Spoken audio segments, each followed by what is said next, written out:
I guess so, dude. I guess. I guess. All right, so we are getting GaYo, who is not playing Pit. Instead, is going to be playing Hero once again. I told you, dude. People love Hero online. Love to play as Hero online. So that's what we're going to see. And some guy used to come through here winning, or at least doing very well in these tournaments. I don't know if they ever won a DNA, but they used to be pretty frequent in the top 8 from what I recall. So we'll see if the sauce is still there. I don't know if they've still been playing or not, but here they are in top 16, so doing something right. Yeah, and with a combo tree like he's starting to show off, like Hero does not get time to do much if Pichu's just constantly in his face or putting Hero in hit stun. Like, and you got to be careful with Oomph and Psych Up. Normally, really great. Like you want to see those as much as you can, but Psych Up, not Psych Up. Oomph does deal self-damage if you do get hit. Like, it increases the damage multiplier on that front. And Accelerado makes you lighter. So, on a glass cannon like Pichu, who can keep up with the accelerated Hero, like, those are dead weight. But so are buffering air dodges, I guess. Yeah. Alright, so a little bit of a lead for GaYo, who is in fact the 2nd seed today. GaYo is a really good player, as I don't know if they've won DNAs, but they've definitely taken 2nd, 3rds, 4ths more than a couple times. So really competent on both ends here. It does look like GaYo is getting a little bit of the best of Sumgai, at least early on. The self-damage from Pichu is definitely not a mechanic that you know, makes playing from behind very fun. Literally the only character to have something like that. But you know, they make it work somehow. I don't know. It looks like GaYo is pretty content just to keep their distance away from some guy, but some guy's gonna have to figure something out to basically wipe out this first stock still, because GaYo is now doing some stuff. Yeah, he's platform camping. Yeah, I mean, that's kind of what he's doing. It's working. And it's the reason. It's the matchup against Pichu. You let them you let them build up self damage, because their best tools for raw killing and for just playing neutral are often back air and T-jolt or agility. Which, all 3 of those moves deal varying amounts of damage. You can burst your way back to platforms with whoosh. You have to respect Hero's range. Like, all of it's kind of coming together for a really, really powerful game plan. That even though you lose that stock there, which good turnaround on some guy's part. Making leads back up with Pichu is, do you get the hit? No, then you lose. Because it's only going to get worse from here. It's literally only going to get worse. That is every time you play this character. It seems stressful, especially when Pikachu's like right there. But you're very, very right. It's like, wait, why can't you just play better Pichu in some regards? I actually am not totally sure what the benefit of Pichu is. I'm assuming there's probably something a little bit stronger there, or you know, maybe the being smaller is something that is good. But in any case, GaYo is going to take that game pretty handily. I don't know, maybe we'll see a switch from some guy, maybe not. But in the meanwhile, first game belongs to GaYo. He's not some guy isn't playing poorly. Like, he's got his combos on back, on lock. We saw some lightning loops start off in the early game, but it's just hard. It's hard to approach raw.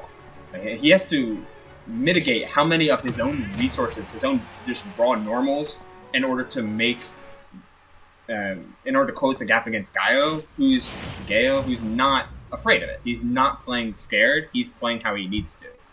Like, Pichu may have like more raw kill tools and actually better kill confirms overall, thanks to Thunder always sending in the direction that Pichu's facing. But it doesn't matter when you can never land those hits. And GaYo's really doing a great job of mitigating the amount of openings that some guy gets, and knowing that the percents won't be too far away, even if he gets grabbed or he gets dash attacked. Gotta respect Kaboom. Always gotta respect Kaboom. Yeah, Sumgai was plenty prepared to just hold shield there, and that's the smartest thing they could have done. And mashing out, dude. That was a really good mash. Panic mash. Guy was just like, oh my god, oh my god, oh my god. Out of here. Yeah, because I thought for sure, like, yeah, some guy looked was plenty ready to just F throw, but I don't know if Pichu's F throws even would have been enough, but I'm just gonna assume it would have. Probably, maybe. I think, maybe. I don't know.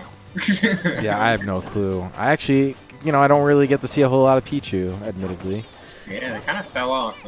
And they were kind of over-nerfed and then buffed to bring them back to just an appropriate nerf. They're still not nearly as good as they were, but they're still stressful to play. They're still very, very execution heavy. Like, you need to hit your stuff, and if you don't, like, that's a massive undertaking to keep landing hits. Like, it's hard.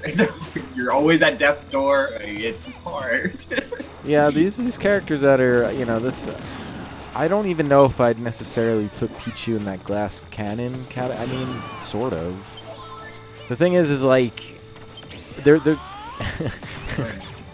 yeah, I mean, sure. Buy yourself a couple moments just to collect yourself. But God, look how light that is. Because the thing is like, I feel like there's characters that are as light or almost as light, and I have a little bit more power. So I'm uneducated as to why Pichu is a good pick at this stage.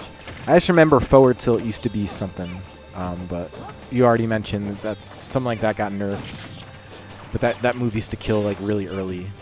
Yeah, many moons ago, but it did. It needed to. I think it's got reduced in power and size, which is like good, but the giving Pichu back a better nair, making some of their moves not nearly do as much self damage helps the character a ton.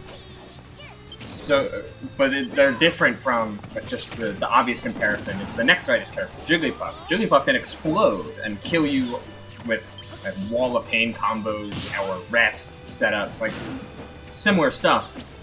But it's not nearly as hard to do as some of Pichu's more, like, bread and butters. The up throw thunder, great to see, only works on DIN, and you always have to be careful of Kaboom. Here it comes. Dude, that move is insanely good. Some of those spells, yeah, like the ones that do that, like where it just like pulls you in. Yeah, they really massive. They just really catch you by surprise. Like, you know what I mean? Like they come out fast and then you're in it. So, good games though. I'm glad to see some guy back out here, and shouts to GaYo for coming back out here too. Gonna find themselves right back in where they left off in top 8. So with that, I do believe we are going to see Genetic and Guerrero is my guess. And then after that, it looks like Inu did win. Going to be playing Zelda, so looks like seeding is kind of just about on point today. I could actually show you guys what that looks like. So you're going to have 1 versus 9, 4 versus 5, 2 versus 7. And yeah, I guess no one knew Genetic coming in here, so might be that wild card today. Guerrero is actually a really, really good challenge for them, if that is the case, because Guerrero is... I don't want to title Guerrero a gatekeeper yet in these brackets, but comes out to these things frequent enough to where they're getting top 8, to where I could sort of say that and feel good about it.